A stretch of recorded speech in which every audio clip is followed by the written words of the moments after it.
Many years ago, I started off poor. I started off broke. I started off pretty stupid. And over the years, I began to study the subject of success. And I had one simple idea that came upon me in my late teens, and I think it was the most important idea that I've ever had. And it was simply this, that if you study successful people and you do what they do, you'll be more successful. And if you study unsuccessful people and you avoid doing what they do, then you will not be a failure. And what I want to talk to you about tonight is some of the principles that I've discovered in over 20 years of research. I have studied successful men and women. I have read biographies and autobiographies. I have looked at the characteristics and principles of them. I've studied philosophy and economics and religion and psychology and metaphysics. And I've come to 10 key qualities. Now there may be more and there may be less, but I find that each of these 10 qualities that successful men and women have, that if you have these 10 qualities, there's nothing in the world that can stop you from being an outstanding success. So let's talk about these principles. The first principle is clarity. So it means clarity of thinking. It means thinking clearly, and it extends from thinking clearly to a series of other things. With regard to clarity, it means the ability to determine exactly what it is that you want to be, have, or do in life. And the more I study successful men and women, the more I find that every single one of them, the top 5%, are very clear about where it is they're going and what it is they want to accomplish. And when I look at unsuccessful men and women, or men and women who seem to be unhappy and floundering, I find that almost invariably they have a very, very limited sense of direction, sometimes no sense of direction at all. As they say, if you don't know where you're going, any road will take you there. If you do not have clear, specific goals for your life, you are doomed forever to work for people who do. And that seems to be the case. And yet only 5% of people have goals. So the key starting point with regard to clarity is to know where it is you're going and what it is you want to be and what it is you want to have and what it is you want to do. The second key with regard to clarity is decisiveness. Be decisive. I've never met a successful person who was indecisive, and I've never met a failure who was decisive. Be decisive. Develop the characteristic and quality of decisiveness. We know that the reason why we are indecisive is because we're afraid of making a mistake. But the terrible thing is that the way that we think becomes a habit, and the habit of indecisiveness can condemn us to failure. We can be talented and intelligent and ambitious, but if we cannot make the hard decisions in our life, and if we cannot make decisions readily, then what happens is we always have to work for people who do make decisions readily. Now, the interesting thing about decisions is that about 80% of decisions should be made the first time they come up. And if you make decisions every single time they come up, sooner or later you will develop the habit of decisiveness. You'll be very clear about what it is you want, and it's easy to make decisions if you know what it is you want to accomplish. And the difference between successes and failures is not that successful people make right decisions, it is that successful people make their decisions right. The third point under clarity is to have a vision for yourself and a vision for your life. The key to having a vision is to have a dream. They say in the song, you've got to have a dream if you want to make a dream come true. And you can fulfill your dreams. All the great movers and shakers throughout all of history have been dreamers. They've been people with dreams. They've been people with visions. All leaders have vision. In the book of Solomon it says, where there is no vision, the people perish. And the metaphysical meaning of that is that where people lack vision, they perish inside because they lose the excitement and the thrill of life. If the best way to predict the future is to create it, which means to have a vision, and even though the vision is in the air or the sky, then build a foundation under your dreams.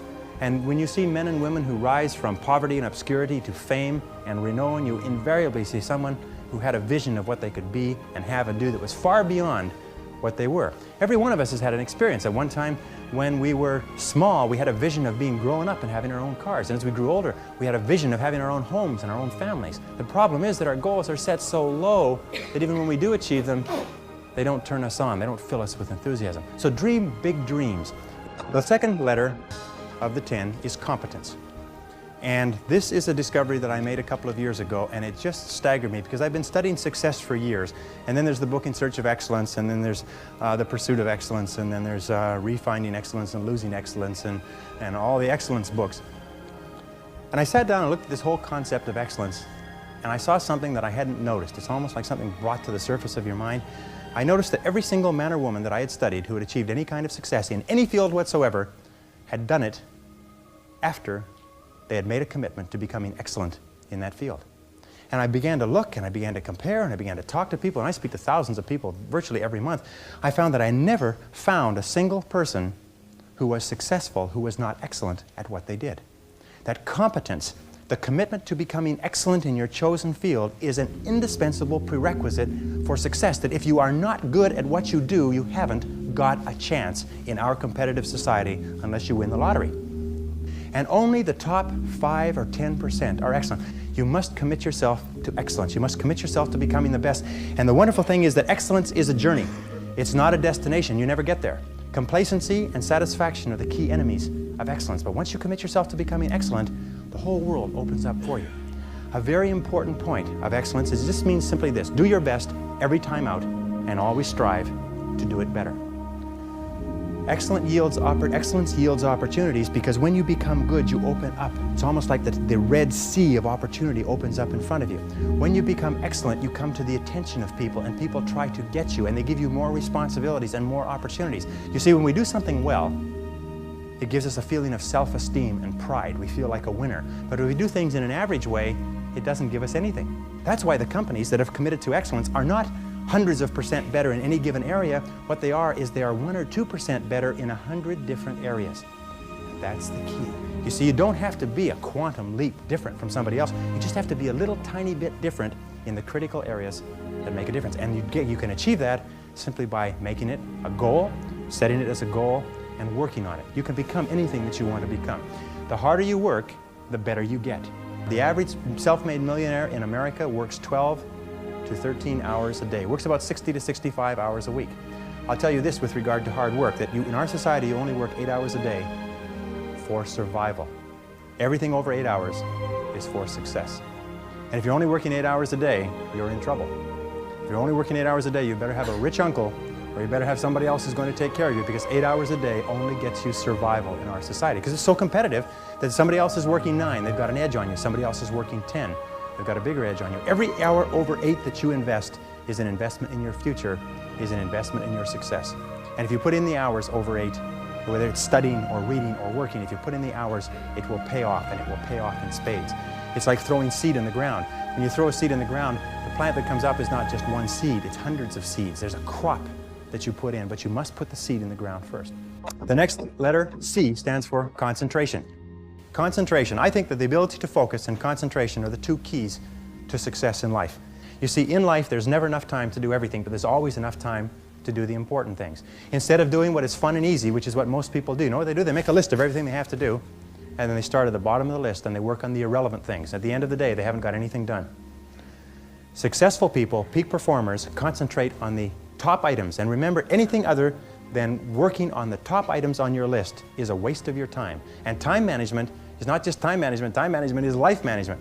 You can do anything you want with your life if you'll manage your time properly. We all have the same 24 hours a day, and the ability to concentrate, to discipline yourself, to use willpower and perseverance, to concentrate on one thing at a time is a quality of all success. Nothing great has ever been accomplished without the ability to concentrate single-mindedly on one thing at a time. Develop a sense of urgency. A sense of urgency is a quality that is possessed by only 2% of the population. 2% of the population do things fast. 2% of the population have a bias for action. In Tom Peters' wonderful book, In Search of Excellence, he says all the excellent companies have a bias for action. And all of the companies that do not classify or do not come into the excellence category do things when they get around to it. You call them up and you have a problem or a complaint. You hear from them 3 or 4 weeks later. But the excellent companies, you call up with a problem or a complaint, bang, there's somebody back to you in 2 minutes. So develop a sense of urgency. Get the reputation as the person who does things fast. Develop a reputation for speed and dependability, and your future will just open up in front of you. And if you'll develop that habit of working fast, that sense of urgency, act now, do it now, do it now, do it now. In selling especially.